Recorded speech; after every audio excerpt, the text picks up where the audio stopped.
مفتی صاحب کچھ احباب جو شاید سمجھتے ہوں گے کہ وہ اسکالرز ہیں یا وہ اس طرح کی باتیں کرتے ہیں کہ بھائی دیگر ادیان کی جو معتبر شخصیات ہیں جو ان کے دین میں معتبر ہیں ان کے بارے میں بھی احتیاط کرنی چاہیے، خاموشی رکھنی چاہیے، ان کو برا نہیں کہنا چاہیے، ہو سکتا ہے ان میں بھی نبی ہوں، وہ نبی ہی نہ ہوں کہیں. تو یہ کتنی عجیب بات ہے، کیا اس طرح کی بات ہو سکتی ہے؟ نہیں، یہ بالکل نہیں ہو سکتی. وجہ اس کی یہ ہے کہ جو دیگر ادیان کی معتبر شخصیات ہیں ان کے بارے میں علم ہمیں اسی دین سے حاصل ہوا. اچھا، یعنی انہی کی تاریخ سے حاصل ہوا. بالکل ٹھیک ہے. کسی قرآن و حدیث میں تو ذکر نہیں کیا گیا نا، تو اسی لیے ان کے بارے میں جتنی بھی ڈیٹیلز ہیں ہم اسی دین کے متعلق دیکھیں گے کہ وہ دین کو تسلیم کرنے والے اس شخصیت کے بارے میں کیا تصور رکھتے ہیں. صحیح.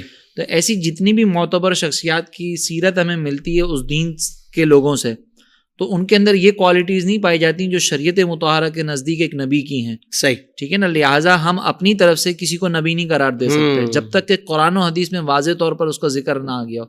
جس طریقے سے ایک نبی کی نبوت کا انکار کرنا کفر ہے نا، اسی طریقے سے ایک غیر نبی کو نبی ماننا بھی کفر ہے. صحیح. لہٰذا اگر ہمارے پاس کسی اور دین کی شخصیت کا کوئی کانسیپٹ مل رہا ہوتا ہے اور اسی دین سے مل رہا ہے، کسی اور اسلام کی تعلیمات سے ہمیں نہیں مل رہا، تو پھر ہم بلا وجہ اس کو نبی قرار دینے کے لیے کوشش نہیں کریں گے. اس دین کے بارے میں جو ان کا تصور ہے بس وہ وہیں تک رہے، اس کو اسلام کی معتبر شخصیت بنانے کی کوشش نہ کی جائے، اس کا تعلق اسلام سے نہ جوڑا جائے. بالکل صحیح، بالکل صحیح ہے.